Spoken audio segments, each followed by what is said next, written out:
ਸਤਿ ਸ਼੍ਰੀ ਅਕਾਲ। India plus USA ਦੇਖ ਰਹੇ ਸਾਰੇ ਦਰਸ਼ਕਾਂ ਦਾ ਮੈਂ ਅਮਨਪ੍ਰੀਤ ਕੌਰ ਸਵਾਗਤ ਕਰਦੀ ਹਾਂ। ਨਾਗਪੁਰ 'ਚ ਸੀਐਮ ਮਾਨ ਦਾ ਐਲਾਨ, ਪੰਜਾਬ ਦੀ ਪੁਰਾਤਨ ਸ਼ਾਨ ਨੂੰ ਬਹਾਲ ਕਰਨ ਲਈ ਹਰ ਕਦਮ ਚੁੱਕਾਂਗੇ। ਅਕਾਲੀ ਦਲ ਦੇ ਵਿਧਾਇਕਾਂ ਨੇ ਕੀਤੀ ਖਾਸ ਬੈਠਕ। ਸਿੱਖਿਆ ਮੰਤਰੀ ਦੀ ਕੋਠੀ ਘੇਰਨ ਜਾ ਰਹੇ ਪੀਟੀਆਈ ਅਧਿਆਪਕਾਂ ਦੀ ਪੁਲਿਸ ਨਾਲ ਧੱਕਾ ਮੁੱਕੀ।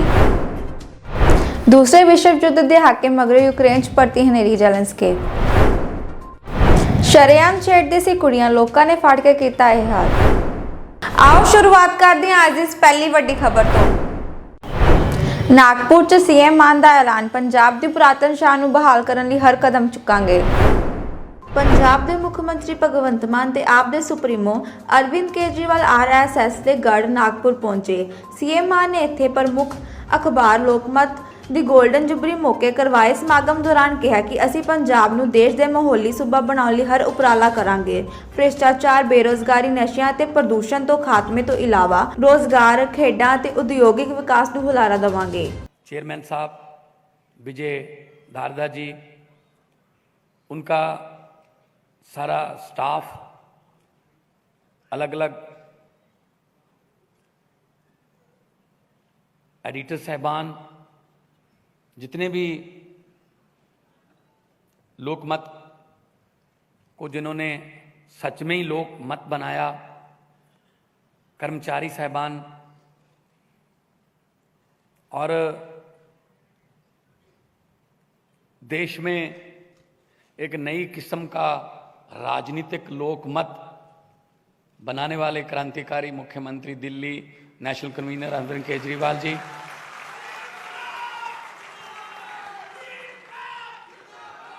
राज्यसभा में पंजाब की नुमाइंदगी करने वाले राघव चड्ढा जी और सभी अतिथिगण, और सबसे ज़्यादा धन्यवाद आपका कि आपका एक एक चला हुआ कदम हमारे सर माथे पर, आप इतनी भारी संख्या में यहाँ पर आए हैं।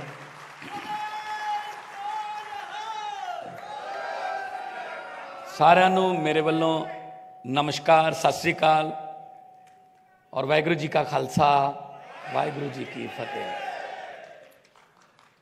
मीडिया को चौथा पिलर माना जाता है। जैसा कि चेयरमैन साहब जब बोल रहे थे कि उनका अखबार जो उन्हीं के पिताजी जो उस समय मंत्री थे, उनकी मंत्रालय की कमियां बताता था। असल में मैं ये समझता हूं कि जो अच्छा दोस्त वही है जो कमियां बताए। तारीफ करने वाले बहुत मिल जाएंगे। दोस्त का मतलब इस लफ्ज़ में ही छुपा हुआ है। एक डैश लगा दीजिए बस, 2 डैश सत्य, 2 सच्चाइयाँ, 2 सत्य। अगर एक तरफ से सत्य है, एक तरफ से झूठ है, ज़्यादा देर नहीं चलेगा। तो सत्य वही है जो बताया जाए। अकबर ने बीरबल से पूछा कि बीरबल, सच और झूठ में क्या फ़र्क होता है, क्या अंतर होता है? बीरबल ने कहा, जी जितना कान और आंखों में होता है। तो अकबर ने कहा, ये क्या, मैं समझा नहीं। तो बीरबल ने कहा, जी जो कानों से सुनते हैं वो झूठ है, जो आंखों से देखते हैं वो सच है। आजकल जगह जगह पे नफरत के बीज बोए जाते हैं तो इंटरनेट बंद करना पड़ता है, क्योंकि र्यूमर फैलते हैं। वो कानों से सुनते हैं, हम आंखों से नहीं देखते। अफवाहें कानों से फैलती हैं, आंखों से नहीं फैलती। तो अखबारों का ये काम, मीडिया का ये काम है कि वो लोगों को आगाह करे कि ये हो रहा है। वरना आजकल देखते हैं, एक टीवी चैनल ने 15 मिनट का एक शो है, 24 घंटे का चैनल है, 15 मिनट का शो शुरू कर रखा है पॉजिटिव खबरें। इसका मतलब 23 घंटे 45 मिनट वो नेगेटिव खबरें देते हैं। खबरों में पॉजिटिविटी नेगेटिविटी नहीं होनी चाहिए। खबर तो खबर है। तो 5-6 राज्यों में लोकमत फैला हुआ है, और यहाँ रही पंजाब की बात। बहुत बड़ा मैंडेट, बहुत बड़ा फतवा पंजाबियों ने आम आदमी पार्टी को दिया। इतिहास में इससे पहला इससे पहले ऐसा हुआ नहीं। जब इतना बड़ा मैंडेट आता है, फतवा आता है, तो हौसला तो बढ़ता ही है, लेकिन जिम्मेदारी भी डबल ट्रिपल हो जाती है। क्योंकि मैं इस बात के लिए खुशकिस्मत हूं कि हमारे नेशनल कन्वीनर के पास इससे भी बड़े फतवे को संभालने का तजर्बा है। 70 में से 67 आउट ऑफ 70 इससे भी बड़ा फतवा उन्होंने संभाला और लगातार आगे बढ़ते जा रहे हैं। तो पंजाब की सबसे बड़ी चुनौती और देश की सबसे बड़ी चुनौती लगभग सेम है। करप्शन हमारी देश की बहुत बड़ी समस्या है। हमने आते ही एक एंटी करप्शन हेल्पलाइन जारी कर दी कि अगर सरकारी ऑफिस में या कहीं पे भी सरकारी अधिकारी आपसे पैसे मांगे कि ये फॉर्म तभी भरा जाएगा, पहले इतने पैसे दो, तो मना मत करना। अपनी जेब में से इधर की जेब में से पैसे निकाल के दे देना, इधर वाली जेब से मोबाइल निकाल के एक वीडियो बना लेना और हमें भेज देना। आप यकीन मानो अब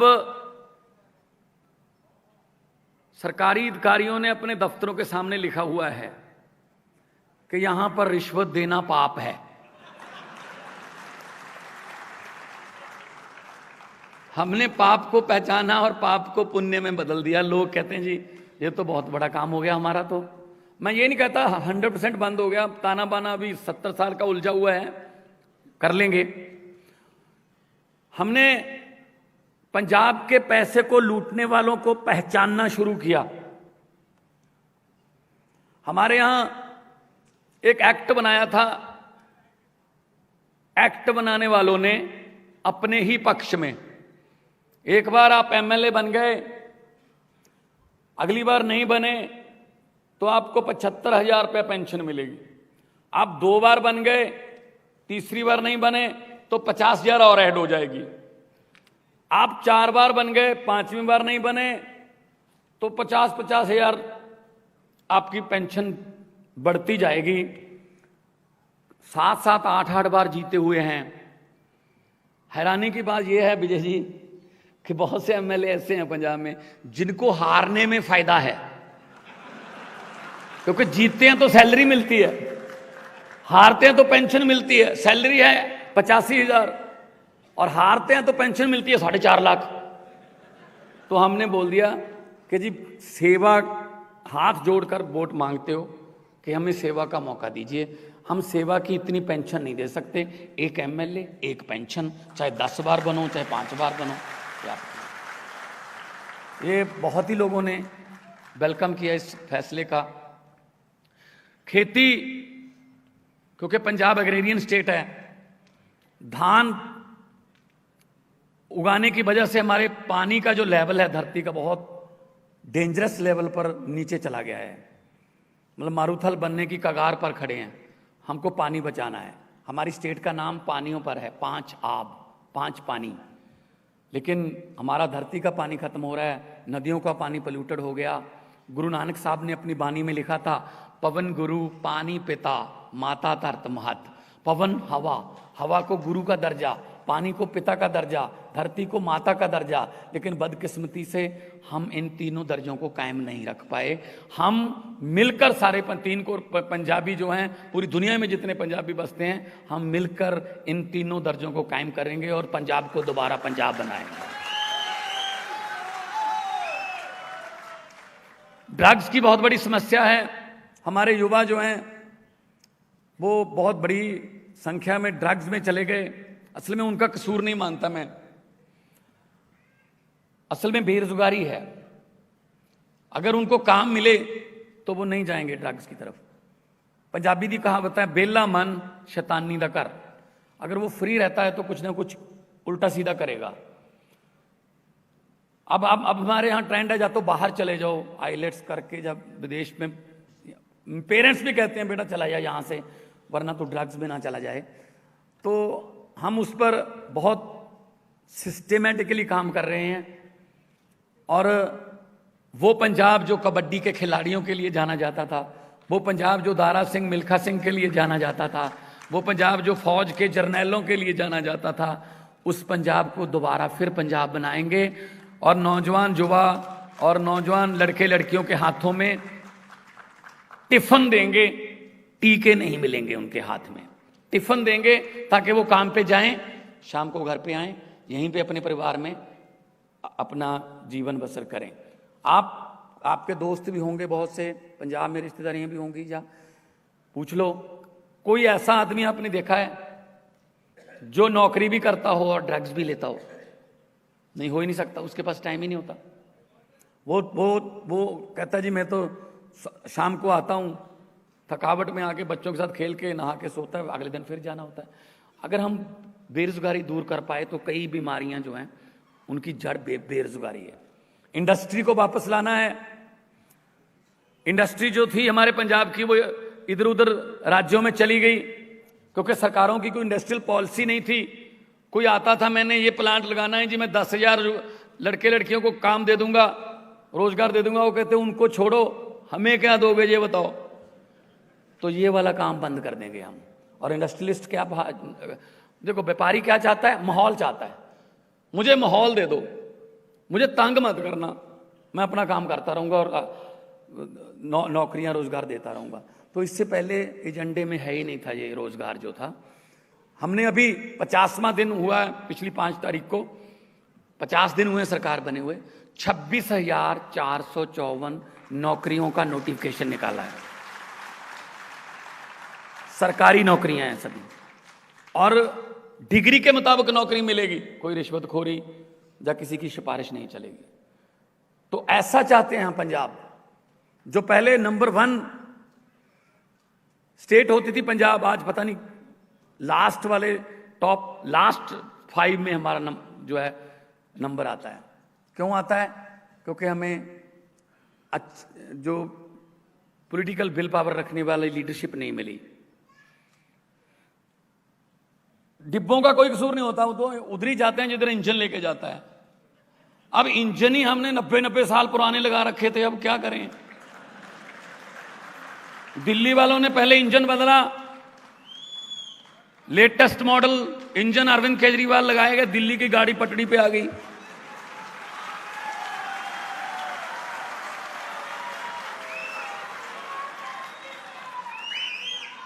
अब पंजाब वालों ने इंजन बदल लिया और डिब्बे भी हम तो 92 दिए हैं साथ में। तो पंजाब की गाड़ी भी तरक्की की पटड़ी पर जल्दी आपको नजर आने लगेगी। प्रॉब्लम यह नहीं है कि हमें किसने लूटा। अंग्रेजों ने 200 साल लूटा, जम के लूटा, लेकिन आज अंग्रेज शर्मिंदा होंगे शायद कि हमने 200 साल में उतना काम नहीं किया जितना ये वाले 2 साल में कर देते हैं। अपनों ने लूटा। लोहे और सोने की दुकान आमने सामने थी बाजार में। एक दिन सोने ने लोहे से कहा कि भाई हथौड़ा तुझे भी पड़ता है, हथौड़ा मेरे भी पड़ता है, तू ज्यादा शोर नहीं करता, आधे बाजार में तेरी आवाज आती है। हथौड़ा, सोना बोला हथौड़ा मेरे भी पड़ता, तो हथौड़ा मेरे पे भी चलता है, कभी मेरी आवाज दुकान से बाहर सुनिए। तो लोहे ने कहा बिल्कुल सही बात है, हथौड़ा तेरे पे भी चलता है, हथौड़ा मेरे पे भी चलता है, तो तेरी आवाज कम आती है क्योंकि हथौड़ा तेरे लिए, लोहे का हथौड़ा तेरे लिए बेगाना है। बेगानों को काम ही पीटना है, बेगाने तो पीटेंगे, दुख देंगे, कष्ट देंगे, लेकिन मेरा दर्द इसलिए ज़्यादा है कि मुझे मेरे अपने पीटते हैं। लोहे का ही हथौड़ा है और लोहे को पीटता है। तो हमें दर्द इस बात का है, हमें अपने लूट रहे हैं हम। बेगानों का तो काम ही ये था ना, लूटने ही आए थे, अब अपने लूट रहे हैं। ये दर्द है बहुत बड़ा, देश की जनता का दर्द है। तो हम अपने देश के लिए कुछ भी करना पड़े करेंगे।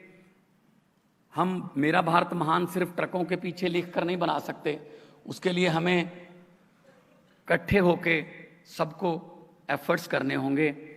स्पोर्ट्स में और डिजिटल टेक्नोलॉजी में लेटेस्ट, अब तो खुल गई, पूरी दुनिया खुल गई है, अब तो कोई प्रॉब्लम नहीं है। तो भारत देश जो है हम कई बार सुनते हैं टीवी पर कि छोटी छोटी बातों से दंगे होते हैं, एक दूसरे को लड़ाया जाता है। जब ये कानून आया था सीएए वाला, तो मैंने पार्लियामेंट में बोला था, मुझे स्पीकर साहबा ने कहा सिर्फ 1 मिनट मिलेगा। मैंने कहा जी मैं सिर्फ 40 गिनती चाहता हूँ।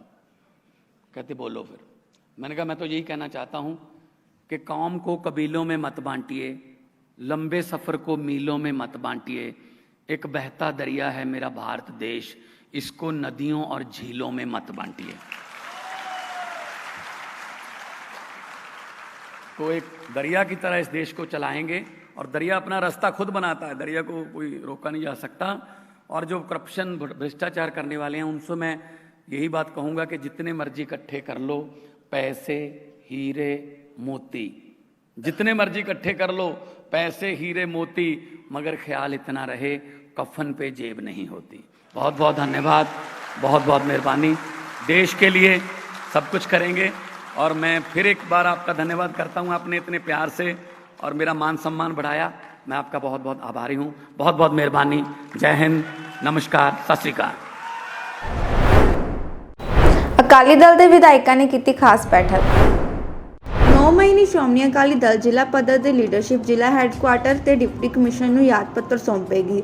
ਆਮ ਆਦਮੀ ਪਾਰਟੀ ਦੀ ਅਗਵਾਈ ਵਾਲੀ ਪੰਜਾਬ ਸਰਕਾਰ ਨੇ ਕਾਰਜਕਾਲ 'ਚ ਵਧ ਰਹੀ ਮਹਿੰਗਾਈ, ਬਿਜਲੀ, ਡੀਜ਼ਲ, ਪੈਟਰੋਲ ਦੀਆਂ ਵਧ ਰਹੀਆਂ ਕੀਮਤਾਂ, ਅਮਨ ਕਾਨੂੰਨ ਦੀ ਵਿਗੜ ਰਹੀ ਸਥਿਤੀ ਅਤੇ ਪੰਜਾਬ ਦੇ ਹੋਰਨਾਂ ਭਖਦੇ ਮਸਲਿਆਂ ਦੇ ਬਾਰੇ ਸ਼੍ਰੋਮਣੀ ਅਕਾਲੀ ਦਲ ਦੀ ਪ੍ਰੈਸ ਵਾਰਤਾਲਾਪ। ਡਿਪਟੀ ਕਮਿਸ਼ਨਰ ਨੂੰ ਯਾਦ ਪੱਤਰ ਦੇਗੀ, ਜਿਹਦੇ ਵਿੱਚ ਖਾਸ ਤੌਰ ਤੇ ਜਿਹੜੇ ਮਸਲੇ ਨੇ, ਇੱਕ ਤਾਂ ਕਣਕ ਤੇ ਘੱਟ ਝਾੜ ਜਿਹੜਾ ਨਿਕਲਿਆ ਉਹ ਤੇ ਮੁਆਵਜ਼ਾ ਦੇਣ ਦਾ, ਦੂਜਾ ਬਿਜਲੀ ਦਾ, ਬਿਜਲੀ ਦੇ ਕੱਟ ਲੱਗ ਰਹੇ ਨੇ, ਹਾਹਾਕਾਰ ਮਚੀ ਹੋਈ ਆ,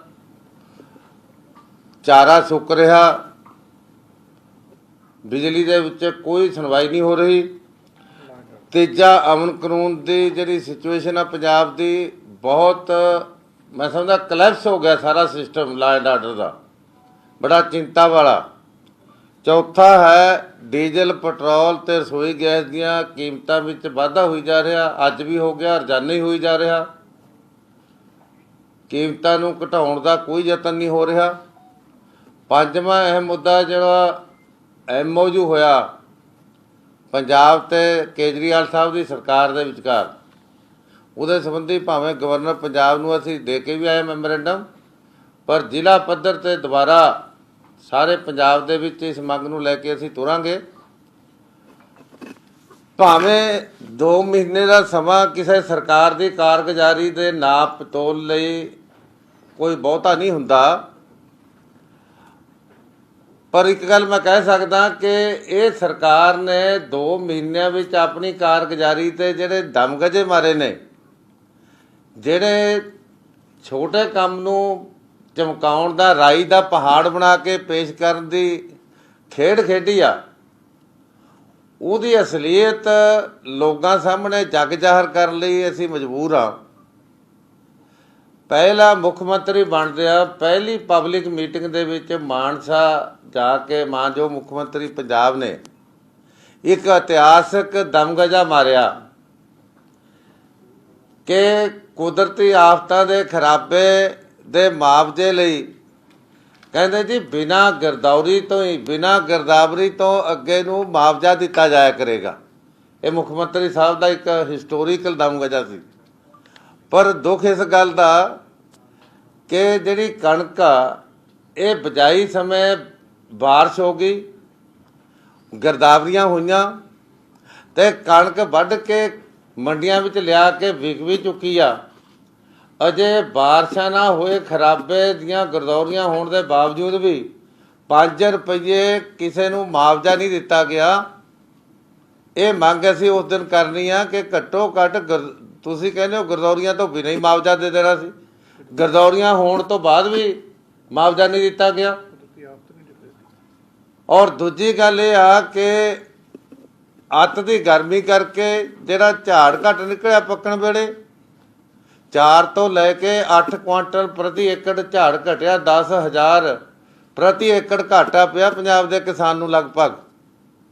ਪਰ ਦੁੱਖ ਇਸ ਗੱਲ ਦਾ ਕਿ ਅੱਜ ਤੱਕ ਪੰਜਾਬ ਦੇ ਕਿਸੇ ਅਧਿਕਾਰੀ ਨੇ, ਕਿਸੇ ਮੰਤਰੀ ਨੇ ਦਿੱਲੀ ਜਾ ਕੇ ਇਹਨੂੰ ਕੁਦਰਤੀ ਆਫਤ ਨੈਚੁਰਲ ਕਲੈਮਿਟੀ ਡਿਕਲੇਅਰ ਕਰਾਉਣ ਵਾਸਤੇ ਚਾਰਾਜੋਈ ਨਹੀਂ ਕੀਤੀ। ਜੇ ਜੱਜ ਕੋਲ ਵਕੀਲ ਨਹੀਂ ਜਾਏਗਾ ਤਾਂ ਫੈਸਲਾ ਕਿਵੇਂ ਹੋਏਗਾ? ਡਿਜ਼ਾਸਟਰ ਮੈਨੇਜਮੈਂਟ ਫੰਡਸ ਦੇ ਵਿੱਚੋਂ ਪੈਸੇ ਲੈਣ ਲਈ ਪੰਜਾਬ ਸਰਕਾਰ ਨੇ ਕੋਈ ਚਿੱਠੀ ਪੱਤਰ ਤੱਕ ਨਹੀਂ ਲਿਖਿਆ ਕੇਂਦਰ ਸਰਕਾਰ ਨੂੰ। ਸੋ ਅਸੀਂ ਇਹ ਯਾਦ ਪੱਤਰ ਵਿੱਚ ਇਹ ਗੱਲ ਜ਼ੋਰ ਨਾਲ ਕਹਿਣੀ ਆ ਕਿ ਘੱਟੋ ਘੱਟ 500 ਰੁਪਈਆ ਪ੍ਰਤੀ ਕੁਆਂਟਲ ਬੋਨਸ ਦੇ ਰੂਪ ਵਿੱਚ ਕੇਂਦਰ ਤੋਂ ਲੈਣ ਲਈ ਇਹ ਘੱਟ ਝਾੜ ਕਣਕ ਦਾ ਜਿਹੜਾ ਨਿਕਲਿਆ ਇਹਨੂੰ ਕੁਦਰਤੀ ਆਫਤ ਡਿਕਲੇਅਰ ਕਰਵਾ ਕੇ ਚਾਰਾਜੋਈ ਕੀਤੀ ਜਾਵੇ ਤੇ ਕੇਂਦਰ ਨੂੰ 500 ਰੁਪਈਆ ਪ੍ਰਤੀ ਕੁਆਂਟਲ ਬੋਨਸ ਦੇ ਰੂਪ ਵਿੱਚ ਦੇਣ ਲਈ ਘੱਟੋ ਘੱਟ ਪੰਜਾਬ ਸਰਕਾਰ 250 ਰੁਪਈਆ ਪ੍ਰਤੀ ਕੁਆਂਟਲ ਬੋਨਸ ਦੇ ਰੂਪ ਦੇ ਵਿੱਚ ਆਪਣੇ ਕੋਲੋਂ ਦੇਵੇ ਵੈਟ ਵਿੱਚੋਂ, ਜਿਹੜਾ ਲਗਭਗ 50 ਦਿਨਾਂ ਵਿੱਚ ਵਾਧੂ ਵੈਟ ਕਮਾਇਆ। ਸਿੱਖਿਆ ਮੰਤਰੀ ਦੀ ਕੋਠੀ ਘੇਰਨ ਜਾ ਰਹੇ ਪੀਟੀਆਈ ਅਧਿਆਪਕਾਂ ਦੀ ਪੁਲਿਸ ਨਾਲ ਧੱਕਾ ਮੁੱਕੀ। ਸਿੱਖਿਆ ਮੰਤਰੀ ਗੁਰਮੀਤ ਸਿੰਘ ਹੇਅਰ ਦੀ ਬਰਨਾਲਾ ਵਿਖੇ ਕੋਠੀ ਦਾ ਐਤਵਾਰ ਨੂੰ ਘਿਰਾਓ ਕਰਨ ਜਾ ਰਹੇ ਪੀਟੀਆਈ ਬੇਰੋਜ਼ਗਾਰ ਅਧਿਆਪਕ ਯੂਨੀਅਨ ਦੇ ਅਧਿਆਪਕਾਂ ਨੂੰ ਰੋਕਣ ਲਈ ਪੁਲਿਸ ਵੱਲੋਂ ਬੈਰੀਕੇਡ ਲਗਾਏ ਗਏ। ਬੈਰੀਕੇਡ ਤੋੜ ਕੇ ਅੱਗੇ ਵਧੇ ਅਧਿਆਪਕਾਂ ਨੂੰ ਰੋਕਣ ਲਈ ਪੁਲਿਸ ਨਾਲ ਧੱਕਾ ਮੁੱਕੀ ਹੋ ਗਈ ਸੀ। ਪੀਟੀਆਈ ਬੇਰੋਜ਼ਗਾਰ ਅਧਿਆਪਕ ਯੂਨੀਅਨ ਨੇ ਦੋਸ਼ ਲਗਾਇਆ ਕਿ ਸਿੱਖਿਆ ਦੇ ਖੇਡ ਮੰਤਰੀ ਗੁਰਮੀਤ ਸਿੰਘ ਮੀਤ ਹੇਅਰ ਉਹੀ ਬੰਦੇ ਹਨ ਜੋ ਯੂਨੀਅਨ ਨਾਲ ਪਾਣੀ ਦੀਆਂ ਟੈਂਕੀਆਂ ਦੇ ਧਰਨੇ ਤੇ ਬੈਠਦੇ ਸਨ ਤੇ ਸਵੇਰੇ 4 ਵਜੇ ਉੱਠ ਕੇ ਯੂਨੀਅਨ ਦੇ ਧਰਨੇ ਵਿੱਚ ਹੁੰਦੇ ਸਨ। ਕਿ ਤੁਸੀਂ ਆ ਜਿਹੜੇ ਕੇਜਰੀਵਾਲ ਦੇ ਮਗਰ ਲੱਗ ਕੇ ਕਦੇ ਗੁਜਰਾਤ ਕਦੇ ਹਿਮਾਚਲ ਤੇ ਅੱਜ ਤੁਸੀਂ ਨਾਗਪੁਰ ਤੁਰੇ ਫਿਰਦੇ ਹੋ, ਇਹਨਾਂ ਨੂੰ ਛੱਡੋ, ਦੂਜੀਆਂ ਸਟੇਟਾਂ ਦਾ ਉਹ ਜਾਣਨ, ਤੁਸੀਂ ਪੰਜਾਬ ਨੂੰ ਸਾਂਭੋ। ਪੰਜਾਬ ਦੇ ਵਿੱਚ 50 ਦਿਨਾਂ ਦੇ ਵਿੱਚ ਤੁਹਾਡੀ ਸਰਕਾਰ ਦੀ ਕਾਰਜਕਾਲ ਦੇ ਵਿੱਚ ਹਾਹਾਕਾਰ ਮਚ ਚੁੱਕੀ ਹੈ। ਜਿਹੜੇ ਤੁਸੀਂ ਵਾਅਦੇ ਕਰਕੇ ਸੱਤਾ ਦੇ ਵਿੱਚ ਆਏ ਸੀ, ਉਹ ਵਾਅਦੇ ਜਿਹੜੇ ਆ ਉਹਨਾਂ ਤੋਂ ਤੁਸੀਂ ਮੁਨਕਰ ਹੋ ਚੁੱਕੇ ਹੋ ਤੇ ਲੋਕਾਂ ਦੇ ਵਿੱਚ ਬੜੀ ਨਿਰਾਸ਼ਾ ਹੈ। ਤੇ ਇਲੈਕਸ਼ਨ ਤੋਂ ਪਹਿਲਾਂ ਤੁਹਾਡੀਆਂ ਵੀਡੀਓ YouTube ਦੇ ਉੱਪਰ ਪਈਆਂ, ਤੁਸੀਂ ਅਰਵਿੰਦ ਕੇਜਰੀਵਾਲ ਜੀ ਤੇ ਤੁਹਾਡੀ ਸਾਰੀ ਸਮੁੱਚੀ ਟੀਮ ਜਿਹੜੀ ਹੈ ਉਹ ਮੁਹਾਲੀ ਦੇ ਵਿੱਚ ਲੱਗੇ ਧਰਨਿਆਂ ਦੇ ਵਿੱਚ ਸ਼ਾਮਲ ਹੋਈ ਸੀ। ਅਧਿਆਪਕਾਂ ਦੇ ਉੱਥੇ ਵਾਅਦਾ ਕਰਕੇ ਆਏ ਸੀ, ਅਸੀਂ ਤੁਹਾਨੂੰ ਪੱਕੇ ਕਰਾਂਗੇ, ਬੇਰੁਜ਼ਗਾਰਾਂ ਨੂੰ ਨੌਕਰੀਆਂ ਦੇਵਾਂਗੇ। ਤੇ ਹੁਣ ਜਿਹੜੀ ਤੁਸੀਂ 25-26 ਹਜ਼ਾਰ ਨੌਕਰੀ ਦੀ ਗੱਲ ਕਰ ਰਹੇ ਹੋ, ਜਿਹੜੀ ਤੁਸੀਂ ਪਰਸੋਂ ਇੱਕ ਅਖਬਾਰਾਂ ਦੇ ਵਿੱਚ ਇਸ਼ਤਿਹਾਰ ਦਿੱਤੇ ਆ, ਜਿਹੜੇ ਰਾਜਸਥਾਨ, ਗੁਜਰਾਤ, ਹਿਮਾਚਲ ਤੱਕ ਗਏ ਆ ਤੁਹਾਡੇ ਇਸ਼ਤਿਹਾਰ, ਉਹਦੇ ਵਿੱਚ ਮਾਸਟਰਾਂ ਦਾ ਜਿਹੜਾ ਹੈਗਾ, ਅਧਿਆਪਕਾਂ ਦਾ ਜਿਹੜਾ ਹੈਗਾ, ਉਹਦੀ ਭਰਤੀ ਸਿਰਫ ਤੇ ਸਿਰਫ 5-6 ਹਜ਼ਾਰ ਦੇ ਵਿੱਚ ਹੈ। ਤੇ ਸਾਡੇ ਪੰਜਾਬ ਦੇ ਵਿੱਚ ਬੀਐਡ ਕੀਤੇ ਹੋਏ ਜਿਹੜੇ ਨੌਜਵਾਨ ਬੱਚੇ ਬੱਚੀਆਂ ਜਿਹੜੇ ਟੈਟ ਪਾਸ ਕੀਤੇ ਆ, ਉਹਨਾਂ ਦੀ ਗਿਣਤੀ ਲੱਖਾਂ ਦੇ ਵਿੱਚ ਹੈ। ਤੇ ਤੁਸੀਂ ਇਹ ਦੱਸੋ ਕਿ ਤੁਸੀਂ ਉਹਨਾਂ ਨੂੰ ਨੌਕਰੀ ਦਿਓਗੇ ਕਿੱਥੇ? ਕਿਹੜਾ ਤੁਹਾਡੇ ਕੋਲੇ ਰੋਡ ਮੈਪ ਆ? ਕਿਉਂਕਿ ਲੱਖਾਂ ਦੇ ਵਿੱਚ ਬੇਰੁਜ਼ਗਾਰ ਨੂੰ 6000 ਪੋਸਟਾਂ ਦੇ ਵਿੱਚ ਕਿਵੇਂ ਐਡਜਸਟ ਕਰੋਗੇ? ਤੁਹਾਡੇ ਕੋਲੇ ਕੀ ਪਲਾਨ ਆ ਜਿਹੜਾ ਤੁਸੀਂ ਇਲੈਕਸ਼ਨ ਤੋਂ ਪਹਿਲਾਂ ਕਹਿੰਦੇ ਸੀ ਕਿ ਅਸੀਂ ਤੁਹਾਡੀਆਂ ਮੰਗਾਂ ਮੰਨਾਂਗੇ, ਤੁਹਾਡੇ ਹਰ ਇੱਕ ਵਾਅਦੇ ਨੂੰ ਪੂਰਾ ਕਰਾਂਗੇ? ਤੁਹਾਡੇ ਜਿਹੜੇ ਅੱਜ ਦੇ ਸਿੱਖਿਆ ਮੰਤਰੀ ਮੀਤ ਹੇਅਰ ਜੀ ਹੈ, ਉਹ ਟੈਂਕੀਆਂ ਦੇ ਉੱਪਰ ਚੜੇ ਅਧਿਆਪਕਾਂ ਕੋਲੇ ਵੀ ਜਾ ਕੇ ਆਏ ਸੀ, ਉਦੋਂ ਉਹਨਾਂ ਨਾਲ ਵਾਅਦੇ ਕਰਕੇ ਆਏ ਸੀ, ਪਰ ਅੱਜ ਤੁਹਾਡੀ ਸਰਕਾਰ ਨੇ ਆਪਦਾ ਜਿਹੜਾ ਅਸਲ ਰੂਪ ਆ ਉਹ ਬੇਰੁਜ਼ਗਾਰ ਅਧਿਆਪਕਾਂ ਨੂੰ ਦਿਖਾਇਆ। ਬੜਾ ਮਨ ਨੂੰ ਸੱਟ ਵੱਜੀ ਹੈ, ਕਿਉਂਕਿ ਲੋਕਾਂ ਨੇ ਬੜੀ ਆਸਾਂ ਤੇ ਉਮੀਦਾਂ ਦੇ ਨਾਲ ਤੁਹਾਨੂੰ ਚੁਣਿਆ ਸੀ ਤੇ ਉਹਨਾਂ ਦੀਆਂ ਜਿਹੜੀਆਂ ਆਸਾਂ ਉਮੀਦਾਂ ਉਹਦੇ ਤੇ ਪਾਣੀ ਫਿਰ ਗਿਆ ਅੱਜ ਸਾਫ਼ ਤੌਰ ਤੇ। ਸੋ ਇਹ ਤੁਸੀਂ ਇਲੈਕਸ਼ਨ ਤੋਂ ਪਹਿਲਾਂ ਇਹ ਕਿਹਾ ਸੀ ਕਿ 1 ਅਪ੍ਰੈਲ ਤੋਂ ਬਾਅਦ ਨਾ ਤਾਂ ਪੰਜਾਬ ਦੇ ਵਿੱਚ ਕੋਈ ਧਰਨਾ ਲੱਗੇਗਾ, ਨਾ ਮੁਜ਼ਾਹਰਾ ਹੋਵੇਗਾ। ਸੋ ਅੱਜ ਪੰਜਾਬ ਦੇ ਹਾਲਾਤ ਤੁਸੀਂ ਦੇਖ ਰਹੇ ਹੋ, ਕਿਸਾਨ ਬਿਜਲੀ ਲਈ ਧਰਨੇ ਲਗਾ ਰਹੇ ਆ, ਬੇਰੁਜ਼ਗਾਰ ਨੌਕਰੀਆਂ ਲਈ ਲਗਾ ਰਹੇ ਆ। ਤੁਹਾਡੇ ਇਸ਼ਤਿਹਾਰ ਪੜਨ ਤੋਂ ਬਾਅਦ ਵੀ ਜੇ ਕੋਈ ਬੇਰੁਜ਼ਗਾਰ ਧਰਨਾ ਲਾ ਰਿਹਾ ਤਾਂ ਇਹਦਾ ਮਤਲਬ ਤੁਹਾਡੀ ਕ੍ਰੈਡੀਬਿਲਿਟੀ ਖਤਮ ਹੋ ਚੁੱਕੀ ਹੈ, ਤੁਹਾਡੇ ਤੇ ਕੋਈ ਵਿਸ਼ਵਾਸ ਨਹੀਂ ਕਰਦਾ ਹੈਗਾ। ਇਸੇ ਕਰਕੇ ਅੱਜ ਉੱਥੇ ਜਿਹੜਾ ਧਰਨਾ ਲੱਗਿਆ ਸੀ, ਜਿੱਥੇ ਤੁਸੀਂ ਅੱਜ ਲਾਠੀ ਚਾਰਜ ਦਾ ਆਰਡਰ ਦਿੱਤਾ, ਮੈਂ ਤੁਹਾਨੂੰ ਫਿਰ ਬੇਨਤੀ ਕਰਦਾ ਕਿ ਨਾਗਪੁਰ, ਗੁਜਰਾਤ, ਹਿਮਾਚਲ ਦੇ ਦੌਰਿਆਂ ਨੂੰ ਛੱਡੋ। ਲੱਖਾਂ ਦਾ ਖਰਚ ਉੱਥੇ ਹੋ ਰਿਹਾ ਹੈ ਤੇ ਉਹੀ ਜਿਹੜਾ ਹੈਗਾ ਪੈਸਾ ਉਹ ਪੰਜਾਬ ਦੇ ਨੌਜਵਾਨਾਂ ਦੀਆਂ ਨੂੰ ਨੌਕਰੀਆਂ ਦਿਓ ਤੇ ਉਹਨਾਂ ਨੂੰ ਤਨਖਾਹਾਂ ਦਿਓ। ਜਿਹੜੇ ਤੁਸੀਂ ਜਹਾਜ਼ਾਂ ਦੇ ਝੂਟੇ ਲੈ ਰਹੇ ਹੋ, ਪੰਜਾਬ ਦੇ ਪੈਸੇ ਨੂੰ ਤੁਸੀਂ ਖਰਾਬ ਕਰ ਰਹੇ ਹੋ। ਜਿਵੇਂ ਕਿ ਤੁਸੀਂ ਕੱਲ ਪਰਸੋਂ ਇੱਕ ਆਪਦੀ ਸਪੀਚ ਦੇ ਵਿੱਚ ਕਿਹਾ ਸੀਗਾ ਕਿ ਤੁਹਾਨੂੰ ਖੂਨ ਨਾਲ ਲਿਖੀਆਂ ਚਿੱਠੀਆਂ ਆਉਂਦੀਆਂ, ਤੇ ਇੱਕ ਤੁਸੀਂ ਕਿਹਾ ਸੀ ਸਰਕਾਰੀ ਕੋਠੀ ਜਿਹੜੀ ਤੁਸੀਂ ਖਾਲੀ ਕਰਾਈ ਹੈ ਕਾਂਗਰਸ ਦੀ ਲੀਡਰ ਤੋਂ, ਕਿ ਉਹਦੇ ਸਵਿਮਿੰਗ ਪੂਲ ਦੇ ਵਿੱਚ ਖੂਨ ਹੈ, ਉਹ ਖੂਨ ਨਾਲ ਭਰਿਆ ਸਵਿਮਿੰਗ ਪੂਲ ਆ। ਮੈਂ ਤੁਹਾਨੂੰ ਬੇਨਤੀ ਕਰਦਾ, ਜਿਹੜਾ ਜਹਾਜ਼ਾਂ ਦੇ ਵਿੱਚ ਤੁਸੀਂ ਤੇਲ ਪਾ ਰਹੇ ਹੋ, ਤੇਲ ਨਹੀਂ, ਇਹ ਪੰਜਾਬ ਦਾ ਖੂਨ ਹੈ। ਆਪਦੇ ਬਿਆਨਾਂ ਦੇ ਉੱਪਰ ਖੜੇ ਰਹੋ। ਇਹ ਖੂਨ ਜਿਹੜਾ ਤੁਸੀਂ ਸਾੜਦੇ ਹੋ, ਇਹ ਪੰਜਾਬ ਦਾ ਹੱਕ, ਹਲਾਲ ਹੱਕ ਦੀ ਕਮਾਈ ਆ ਪੰਜਾਬੀਆਂ ਦੀ। ਜਿਹੜਾ ਤੁਹਾਡੇ ਜਹਾਜ਼ ਦੇ ਵਿੱਚ ਤੇਲ ਪੈ ਰਿਹਾ ਉਹ ਵੀ ਇੱਕ ਖੂਨ ਹੀ ਹੈ, ਜੇ ਤੁਸੀਂ ਸਮਝੋ। ਤੁਸੀਂ ਬਿਆਨ ਤਾਂ ਦਿੰਦੇ ਹੋ ਵਿਰੋਧੀਆਂ ਲਈ, ਪਰ ਅੱਜ ਤੁਸੀਂ ਸੱਤਾ ਦੇ ਵਿੱਚੋਂ ਤੁਹਾਡੇ ਉੱਪਰ ਟੁਕਦੇ ਆ। ਤੁਸੀਂ ਸਿਕਿਉਰਿਟੀ ਦੀ ਗੱਲ ਦੂਜਿਆਂ ਲਈ ਕਰਦੇ ਹੋ, ਖੁਦ ਤੁਸੀਂ ਸਿਕਿਉਰਿਟੀ ਲਈ ਹੈ, ਤੁਹਾਡੇ ਪਰਿਵਾਰ 50-50 100 ਗਨਮੈਨ ਲੈ ਕੇ ਘੁੰਮ ਰਿਹਾ ਗੁਰਦੁਆਰਾ ਸਾਹਿਬਾਨ ਦੇ ਵਿੱਚ ਮੱਥਾ ਟੇਕਣ ਲਈ ਲੈ ਕੇ ਜਾ ਰਹੇ ਹੋ ਤੁਸੀਂ ਗਨਮੈਨਾਂ ਨੂੰ, ਤੇ ਦੂਜਿਆਂ ਨੂੰ ਤੁਸੀਂ ਕਹਿ ਰਹੇ ਹੋ ਕਿ ਜੇ ਕੋਈ ਚੰਗੇ ਕੰਮ ਕੀਤੇ ਹੁੰਦਾ ਗਨਮੈਨ ਲੈਣ ਦੀ ਲੋੜ ਨਾ ਪਵੇ। ਪਰ ਤੁਸੀਂ ਵੀ ਚੰਗੇ ਕੰਮ ਕਰੋ, ਪੰਜਾਬ ਦੇ ਬੱਚਿਆਂ ਨੂੰ ਰੋਜ਼ਗਾਰ ਦਿਓ, ਕਿਸਾਨਾਂ ਨੂੰ ਉਹਨਾਂ ਦੀਆਂ ਮੰਗਾਂ ਮੰਨੋ। ਹਰ ਪਾਸੇ ਹਾਹਾਕਾਰ ਆ, ਹਰ ਵਰਗ ਅੱਜ ਨਾਰਾਜ਼ ਹੈ, ਵਪਾਰੀ ਵੀ ਨਾਰਾਜ਼ ਹੈ, ਕਿਸਾਨ ਵੀ ਨਾਰਾਜ਼ ਹੈ, ਮਜ਼ਦੂਰ ਵੀ ਨਿਰਾਸ਼ ਹੈ, ਨੌਜਵਾਨ ਵੀ ਨਿਰਾਸ਼ ਹੈ। ਸੋ ਬੇਨਤੀ ਹੈ ਕਿ ਤੁਸੀਂ ਨੌਜਵਾਨਾਂ ਦੀਆਂ ਮੰਗਾਂ ਮੰਨੋ ਤੇ ਜਿਨ੍ਹਾਂ ਨੇ ਇਹ ਲਾਠੀਚਾਰਜ ਕੀਤਾ ਉਹਨਾਂ ਤੇ ਕਾਰਵਾਈ ਕਰੋ। ਵਾਹਿਗੁਰੂ ਜੀ ਕਾ ਖਾਲਸਾ, ਵਾਹਿਗੁਰੂ ਜੀ ਕੀ ਫਤਿਹ।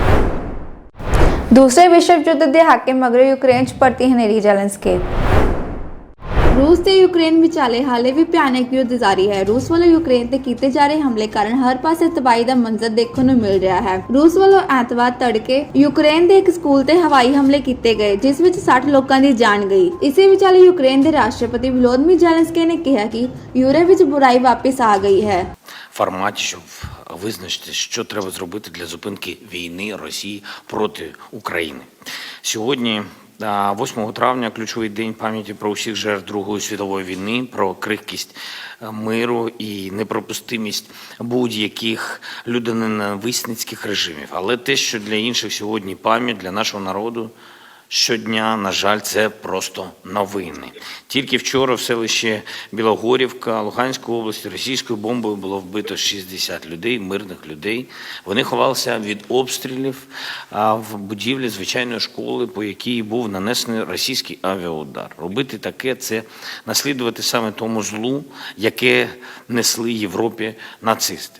Ракетні удари по Одесі та іншим нашим містам – це наслідування тому, як нацисти намагалися бомбардувати і бомбардуванням знищувати міста Європи.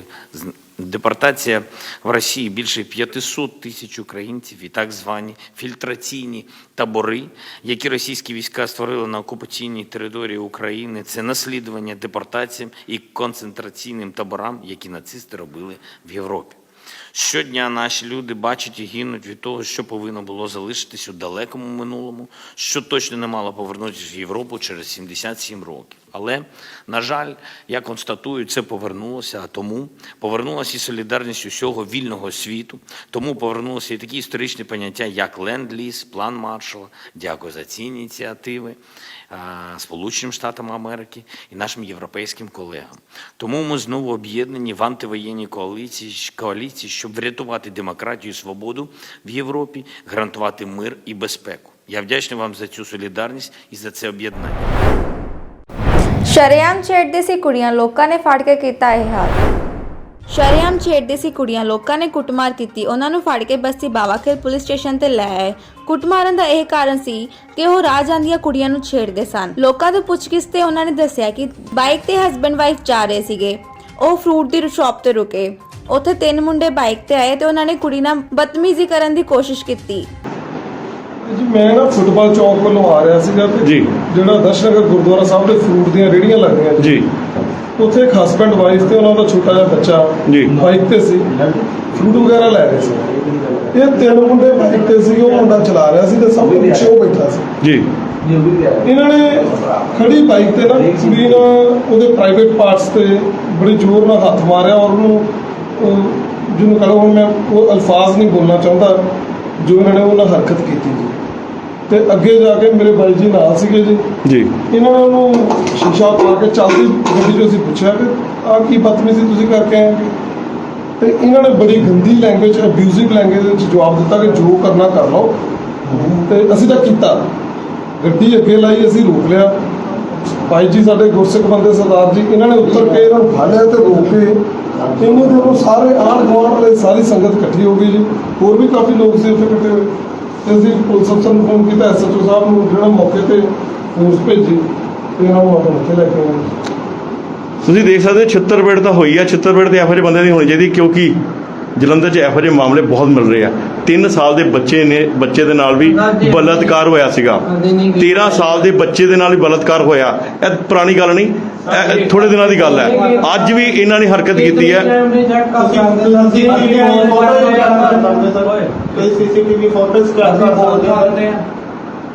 ਸੀਸੀਟੀਵੀ ਫੋਟੋਸ ਅਸੀਂ ਬੋਲ ਸਕਦੇ ਹੀ ਇਹੋ ਜਿਹਾ ਕੰਮ ਕੀਤਾ ਸਾਡੇ ਓਏ ਇੱਕ ਗੱਲ ਕਰੋ ਚਾਚਾ ਜੀ ਇੱਕ ਗੱਲ ਕਰੋ ਸੀਸੀਟੀਵੀ ਫੋਟੋਸ ਚੈੱਕ ਕਰ ਸਕਦੇ ਗੁਰਦੁਆਰੇ ਕੋ ਫੋਟੋਸ ਲੱਗੀ ਹੁੰਦੀਆਂ ਜਿੱਥੇ ਕਹਿੰਦੇ ਆ ਅਸੀਂ ਜਿੱਥੇ ਉੱਥੇ ਕਹਿੰਦੇ ਆ ਜਿੱਥੇ ਕਹਿੰਦੇ ਆ ਨਾ ਅਸੀਂ ਹਰਕਤ ਕੀਤੀ ਉੱਥੇ ਦਾ ਕੈਮਰਾ ਚੈੱਕ ਕਰਾ ਲਓ ਇੱਕ ਵਾਰੀ ਸਾਨੂੰ ਗੋਲੀ ਮਾਰ ਦਿਓ ਜੀ ਹਾਂ ਸਾਡੇ ਮਾਰਨ ਤਾਂ ਬਣਦੀ ਹੈ ਤੁਹਾਡੇ ਭਾਜੀ ਮੈਂ ਸਾਡੇ ਗੋਲੀ ਮਾਰਨੀ ਵੀ ਬਣਦੀ ਹੈ ਮਾਰ ਦਿਓ ਇਸ ਤੋਂ ਬਾਅਦ ਇਹ ਗੱਲ ਹੋਣੀ ਹੈ ਕਿ ਨਿਰਭੈ ਕਾਂਡ ਹੋਣਾ ਚਾਹੀਦਾ ਗੋਲੀ ਮਾਰ ਦਿਓ ਤੁਸੀਂ। ਜੇ ਉਹ ਹਸਬੰਡ ਨਾਲ ਆ ਬੱਚਾ ਨਾਲ ਆ ਭਾਜੀ ਤਾਂ ਵੀ ਤੁਹਾਡੀ ਨਿਹੱਥੀ ਬਦਤਮੀਜ਼ੀ ਕੀਤੀ ਆ ਜੇ ਉਹ ਘਰ ਵਾਲਾ ਤੇ ਉਹ ਜਵਾਕ ਨਾਲ ਹੁੰਦਾ ਕਿੰਨੀ ਤਾਂ ਕੁੜੀ ਨੂੰ ਇਹ ਚੁੱਕ ਲੈ ਸਰ ਕੀ ਮਾਮਲਾ ਕੀ ਇਹ ਵੀ ਦੇਖੀ ਹੋਣੀ ਹੈ ਸਾਨੂੰ ਗੋਲੀ ਦੇਖੋ ਜੀ ਸਾਡੇ ਸਾਹਮਣੇ ਫੋਨ ਆਏ ਨੇ ਜੀ ਜਿਸ ਤਰ੍ਹਾਂ ਦੀ ਕੰਪਲੇਂਟ ਦੇਣਗੇ ਜੋ ਉਹਦੇ ਵਿੱਚ ਬਣਦੀ ਕਾਰਵਾਈ ਹੋਊਗੀ ਕਾਨੂੰਨ ਦੇ ਹਿਸਾਬ ਨਾਲ ਉਹ ਕਰਦਾ ਨਹੀਂ ਹੁਣ ਫਿਲਹਾਲ ਜਿਹੜੀ ਮੁੱਢਲੀ ਤਫਤੀਸ਼ ਵਿੱਚ ਕੀ ਨਜ਼ਰ ਆ ਰਿਹਾ ਜਿਸ ਤਰ੍ਹਾਂ ਦੀ ਕੰਪਲੇਂਟ ਦੇਣਗੇ ਉਹਨੂੰ ਵੈਰੀਫਾਈ ਕਰਾਂਗੇ ਜੀ ਜੋ ਉਹਦੇ ਵਿੱਚ ਬਣਦਾ ਹੋਊਗਾ ਉਹਦੀ ਕਾਰਵਾਈ ਕਰਦਾ ਇਹ ਸਨ ਅੱਜ ਦੀਆਂ ਮੁੱਖ ਖਬਰਾਂ। ਮੈਨੂੰ ਅਮਨਪ੍ਰੀਤ ਨੂੰ ਦਿਓ ਇਜਾਜ਼ਤ ਤੇ ਹੋਰ ਵਧੇਰੇ ਖਬਰਾਂ ਦੇ ਲਈ ਜੁੜੇ ਰਹੋ ਇੰਡੀਆ+